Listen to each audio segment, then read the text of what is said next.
Hey guys, just wanted to come on in as I check to make sure the mic is on there. I just want to make sure the mic's on. But I wanted to come on here and give you my thoughts about the upcoming Cuphead Show, or the Cuphead Show, that's going to be premiering on February 18th on Netflix, literally in a couple of weeks. And I'm assuming right off the bat that, knowing it's going to be on Netflix, that we're going to get a majority of the first season, basically the initial season, of the show. And I will say that I like the idea that, just like with the game, it's a show that's paying homage to the classic animation styles of the 1920s and 30s and early to mid 40s. So I like that. I mean, we see that with the Mickey Mouse shorts they brought out now, that that's what, like the Wonderful World of Mickey and stuff. That's basically what they're doing as we speak with the designs of the characters in those shows, in those incarnations of the shows, I should say. Excuse me there. So I like the fact that they're doing this with the Cuphead Show. I like that they're taking this simple story that was in the game and expanding on it, as well as giving some new characters that came on later on through DLC and stuff, an opportunity to shine and stuff, and get involved. So I kind of like the concept of what they're doing here overall. The one thing I will say that I expect them to probably do, hopefully, and I know I've talked about this before, but I think this show, the Cuphead Show, is probably the most likely one that we would see it happening, and that's the Lustful Milk Gag. Whether it's to Cuphead or Mugman or whatever her name is, I think. Because I know she's going to be acting like maybe the potential, even though it doesn't seem like it, I can sense that she's like the love interest for the two. So I'm not really sure about that. So I'm going to try to see what her name is. Hold on. Let's see. Well, if the character I'm thinking of, is who I think it is, she's being voiced by Greg Delice, or Greg Delice, if you will. The girl that currently voices Daphne, I think, in Scooby-Doo. So let me see. I think this might be who I think it is, right? Hold on. Let me make sure. Yeah, Miss Chalice.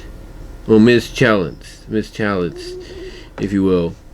Now, obviously, she got a big upgrade design from her initial, her initial beginning. She got a big old redesign, if you will. Let's see. She was first revealed in the announcement trailer for the upcoming DLC, Cuphead: The Delicious Last Course. She'll be voiced by Greg Griffin, or Greg Delice, for the Cuphead Show. So yeah, she's got a bit of a redesign for the show. There's no doubt about that. You can definitely see that in the show, that she's got a bit of a redesign. Let's see. She is a anthropomorphic light yellow chalice with golden colored edge and handles, and a golden and white striped straw sticking out of her head, similar to Mugman's.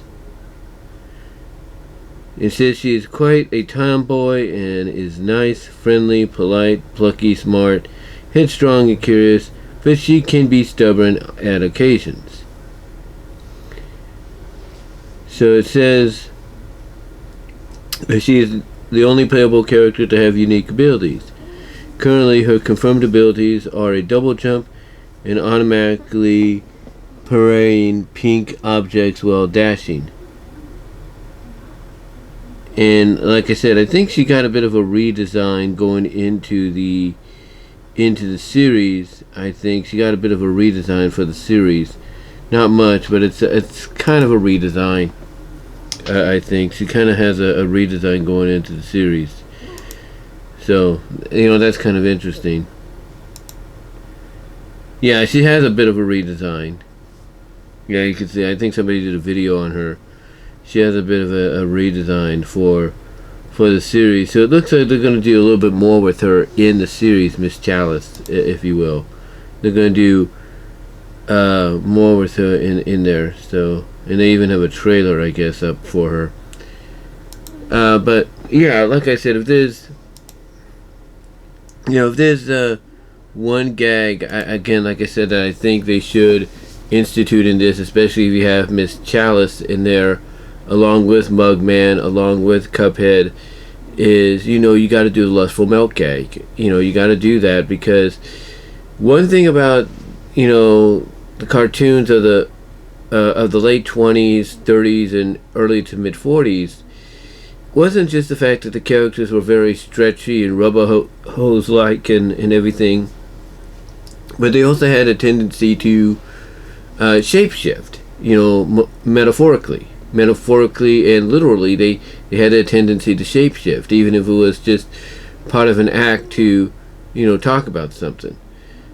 And to me, I think shapeshift has to be one of the things they have to include in this if they're paying homage to the classics. There's no doubt about it. But also, like I said, the Lustful Milk Egg's got to be another one too, because the environment that this is being portrayed in is a perfect setting for that to happen. Now you might say, well, how would that happen? How would Miss Chalice or Mugman or Cuphead or go and do that? And that is a good question. My thought process is one of the episodes is gonna have to revolve around one of them doing it, and it's gonna be because of a character showing up or something the other does that causes the person they do it to, or the character they do it to institute the gag.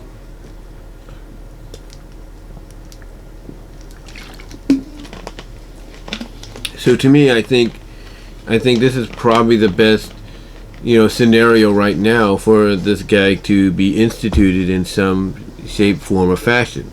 Again, the environment, and the environment, basically the world, of Cuphead, Mugman, Miss Chalice, the characters from the game, as well as new characters made for the series. It presents itself perfectly for for this, for that kind of a gag. And even like I said, the squash and stretch, that back then, even more so back then, I should say, in the late 20s, 30s, and early to mid 40s, cartoons were known for, along with the shape-shifting deal. The Cuphead Show is the perfect environment for all of that to be brought back to the forefront.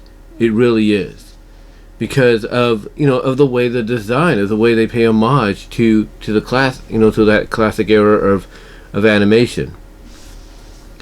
But besides hoping that the Lustful Milk gag gets in there, besides hoping that we'll get a more emphasis on squash and stretch and the shape shift, that, like I said, helps pay homage to those kind of gags and tropes being used back in that time frame. I look at the Cuphead Show, and I look at a show here that has the potential to be good, and since it's on Netflix, has the potential to really cross barriers, like really just go all out, unlike if they were on broadcast or cable television.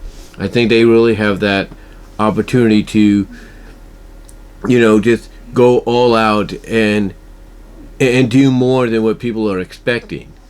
I mean, as far let's be honest, okay? Let's be honest. As much as we hate to admit it, when Revelation was out, despite the reaction a lot of people gave it, mostly negative over positive, it did things nobody expected it to do. Yes, it was basically promoted as being for the old school fans, but even the old school fans of the original Filmation series never expected them to go as far as they did, even with some of the decisions they felt was not right, not justified, or it made any sense. but they went in directions nobody expected them to go because they were on a streaming service, and a streaming service is, basically gives, a movie or a show a little bit more leeway to go all out and, and basically be something more than what they would be allowed to be, outside of streaming, if you catch my drift. So, to me, honestly, like I said, the Cuphead Show has an opportunity to do all that.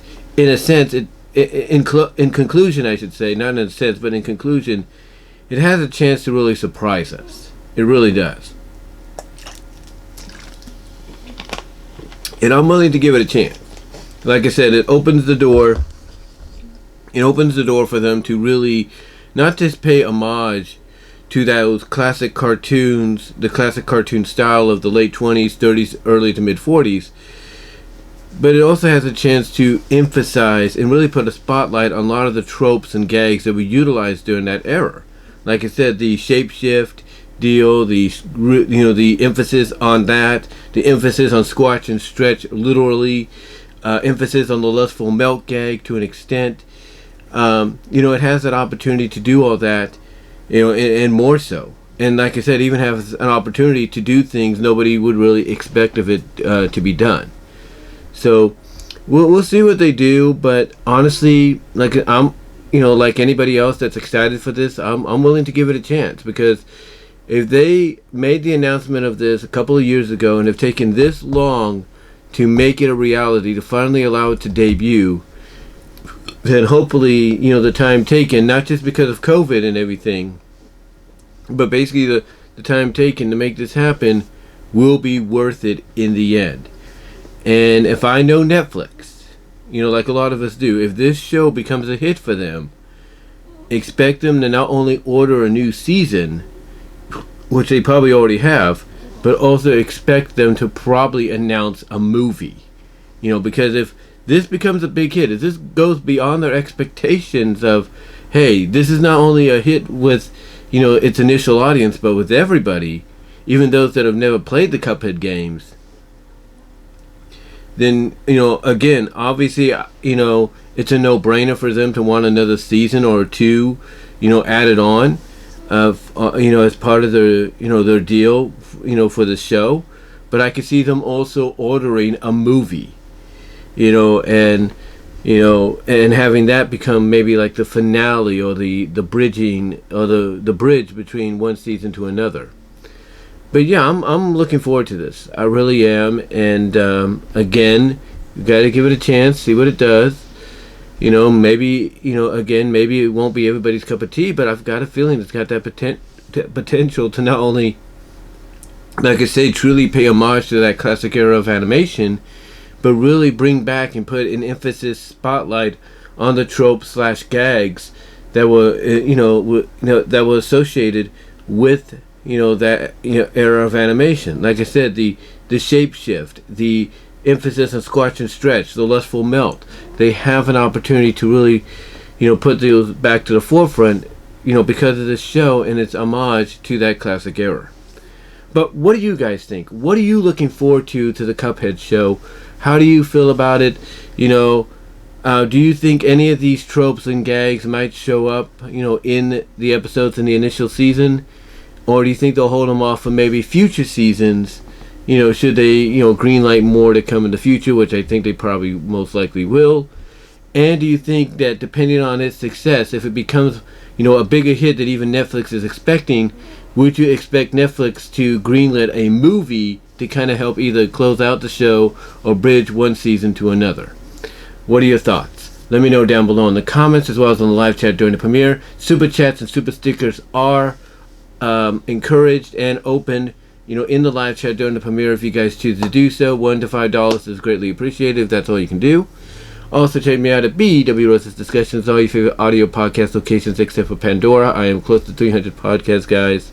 And depending on the affiliate you listen to the podcast on, video podcasting is also available as an option along with audio. And if you're listening to me on Anchor.fm, listener support is activated if you choose to help me there as well. Also, check me out at VENMO at BW Roses for content you can't get anywhere else. else due to copyright reasons. Also, check me out at patreon.com/bwrosas to support me with a $1, $3 tier. I am considering a $5 one for Q&As, but we'll see about that in the future. Just hold on to that for right now, because it may or may not happen. You know, it all depends. And also, check me out at Venmo at Brian-Walmer-2. I would greatly appreciate your help financially there. I already had one person help donate, which I'm greatly appreciative of. And maybe some of you guys can do it as well. It doesn't take much. $1, $2, whatever you can afford would be greatly appreciated. But again, guys, let me know what you're looking forward to what you're looking forward to, here with the Cuphead Show in the coming few weeks. Do you expect, like I say, an emphasis to be put on the return of the tropes and gags that I feel they're going to probably bring back to help pay homage to those tropes and gags that were utilized to that era of animation of the late 20s, 30s, and early to mid 40s? Do you think we'll see that? Do you think if the show is the biggest success than even Netflix is expecting, that we might not just get more seasons but also a movie? What are your thoughts? Again, let me know in the comments as well as in the live chat during the premiere, which again, super chats and super stickers are open and encouraged during that, whatever you can afford. And until next time, guys, I am out.